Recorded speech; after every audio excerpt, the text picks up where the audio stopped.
Yes, today we are going to check whether this particular process comes under conflict serializability or it is non-conflict serializability. How will we check it? Same like using precedence graph. So if there is cycle, then it is not conflict.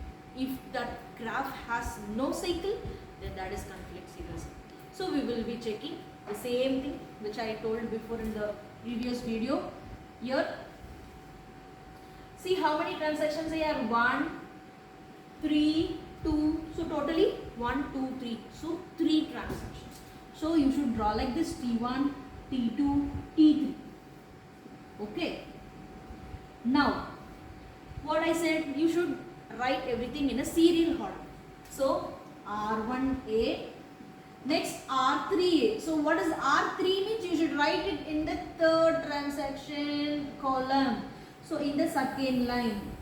Okay, this is again 3. So you should write here.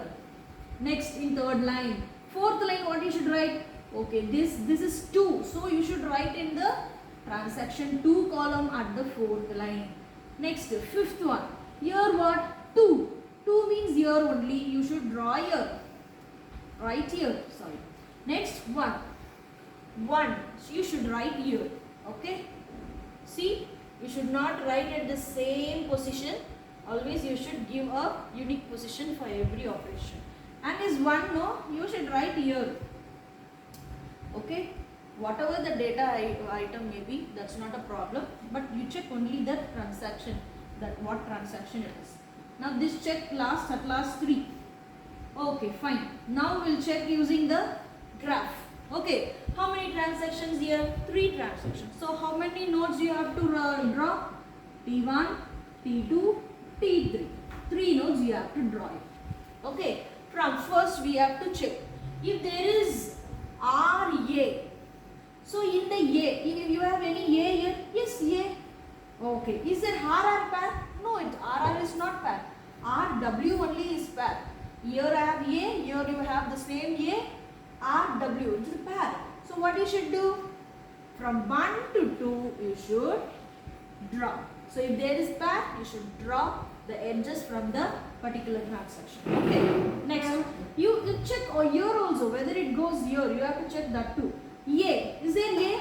Yes, here 2 A are there, but RR is not a pair. RR is not a pair. Okay, you have checked with other transaction, so you have cancel it. Clear? Now we'll move to the second line. This one is the second line because you see this is serial order. No, we are coming in the second line. This one. Okay. Now RA. Okay, you have to check. Is there A here? Yes, yeah. You have, but RR is not a pair, but RW is a pair. Okay, so here's 3 to 2 it goes. 3 to 2 it goes. Again check this RA with also in another transaction. Not only you should not leave by checking here, you should also check here. So RA, the A is here? No. Then there is no conflict. No. So you just cancel it. Okay, now move to here. You have A here. Is there any A here? Yes, you have A. RR is pair? No. RW? Yes, it's pair. Then what you should do? Okay, from 3 to 2. Already I have drawn 3 to 2. Okay, just leave it. Next you should check A is there? No A. So there is no pair. Okay, just leave it and cancel. Clear? And now this one. See, RA. You check both the transactions. Is there A? No A. Okay, leave it this side. And this column you should check A. Is there? No. Then cancel it. Okay. Likewise here A. Is there A? No. Here? No. So cancel it. Okay. Move to the next line. This one. This is C. Whether you have in this transaction C? No. Here C? No. So cancel it. Next move to the B. Okay. Here you have B? No. You have B? Yes. You have B. But check whether it's a pair. WW? Yes, WW is a pair. So what you should do? From 1 to 3 you should draw a edge. 1 to 3. Okay, cancel it. Now you check here W3B. There is no transaction to check here. No. So you just cancel it. Okay. So is there cycle? Is there any cycle? No cycle.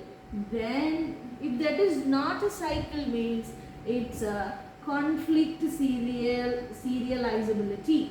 What is conflict serializability? Conflict serializability means you can rearrange this transaction. You can rearrange this transaction. That is, you can arrange P1, the first one transaction should finish and another should continue. So you can rearrange